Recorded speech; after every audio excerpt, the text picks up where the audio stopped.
जय जय श्री राधे। बोलो कृष्ण भगवान की जय। श्रीमद् भागवत गीता की जय। समदर्शी के रूप को कहता हूँ पहचान, ब्राह्मण गैया स्वान में देखे मेरा रूप। मृड चतुर सम जानते, बेजर सम धनवान, इमी पंचम अध्याय में कहते हैं भगवान।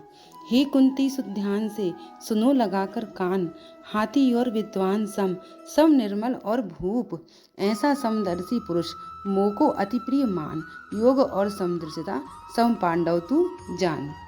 क्षमा चाहती हूँ, मुझे सर्दी है तो मेरी आवाज़ बैठी है, तो हो सकता है कि आपको आवाज़ साफ ना आए। श्री कृष्ण भगवान की जय। 5वां अध्याय। अर्जुन बोले, हे श्री कृष्ण, आपने पहले कर्मों का त्याग करने को कहा, फिर कर्म की प्रशंसा करते हो। इन दोनों में जो अधिक हितकर है वह एक बात निश्चय करके बतलाओ।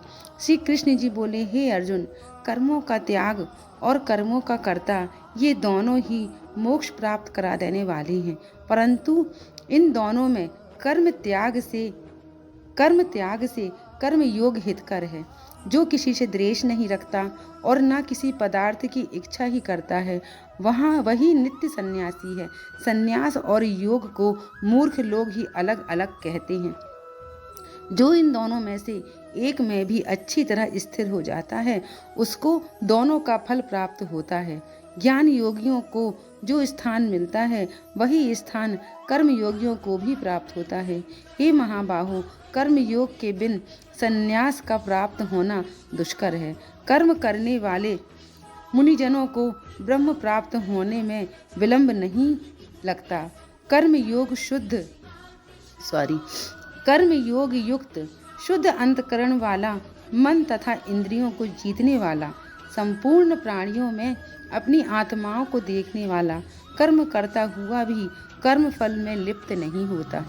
योग युक्त तत्ववेता पुरुष देखते हैं, सुनते हैं, स्पर्श करते हैं, सूंघते हैं, खाते हैं, चलते हैं, श्वास लेते हैं, तो भी यह नहीं मानते हैं कि मैं कुछ भी नहीं करता। वे बोलते हैं, त्यागते हैं, ग्रहण करते हैं, मूंदते हैं, परंतु यही मानते हैं कि मैं कुछ भी नहीं करता। और यह मन में धारण करते हैं कि इंद्रियां भी अपने अपने विषयों को बरतती हैं। प्राणी ब्रह्म में अर्पण कर संग को त्याग कर कर्म करता है। वह पाप में इस प्रकार लिप्त नहीं होता जैसे कि कमल पत्र पर जल नहीं ठहरता। योगीजन शरीर से, मन से, बुद्धि तथा इंद्रियों की आसक्ति से रहित होकर आत्मशुद्धि के निमित्त कर्म करते हैं।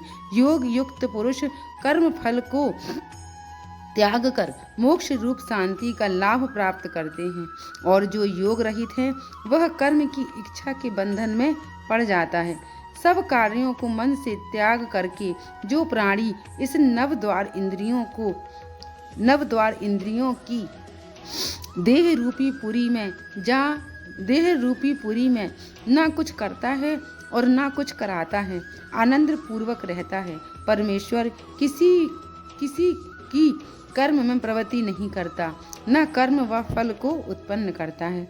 ये सब प्रवृत्तियों द्वारा होता है। परमेश्वर किसी के पुण्य तथा पापों को ग्रहण नहीं करता।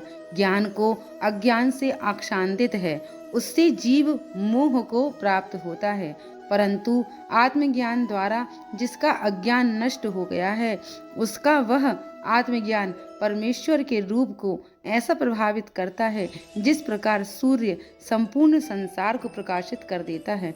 उसी परमात्मा में जिन मनुष्यों की बुद्धि स्थिर है और उसी में मन को लगाए रहते हैं, उसी में निष्ठा रखते हैं, और जो सदा उसी के चिंतन में लगे रहते हैं, ज्ञान द्वारा जिसके सब पाप नष्ट हो गए हैं, वे इस संसार में पुनः जन्म नहीं लेते, क्योंकि ब्रह्म निर्दोष और सर्वस्त्र समान है। इसलिए वे ब्रह्मा को प्राप्त हो जाते हैं। जो प्रिय पदार्थ को पाकर प्रसन्न और अप्रिय पदार्थ को पाकर खिन्न नहीं होते हैं, ऐसे स्थिर बुद्धि वाले मोह रहित ब्रह्मवेता को ब्रह्मा में स्थिर जानो।